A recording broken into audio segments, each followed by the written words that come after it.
ఓం శ్రీ సాయిరామ్. శ్రీమద్భగవద్గీత 15 అధ్యాయంలోని 17వ శ్లోకం గురించి ఈ రోజున తెలుసుకోబోతున్నాం. సాయిరామ్.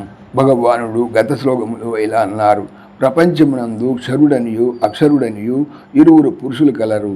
అందు సమస్త ప్రాణుల యొక్క దేహముల యొక్క అభిమాని క్షరుడనియు కూటస్థుడగు జీవుడు అక్షరుడనియు చెప్పబడుతున్నారు. ఈరోజు చెప్పినటువంటి 17వ శ్లోకములో ఇలా అంటున్నారు: వారిరువురి కంటే కూడా వేరైనటువంటి ఉత్తమ పురుషుని గురించి వచించున్నారు. ఉత్తమ పురుషస్త్వన్యః పరమాత్మేత్యుదాహృతః యో లోకత్రయమావిశ్య బిభర్త్య వ్యయ ఈశ్వరః.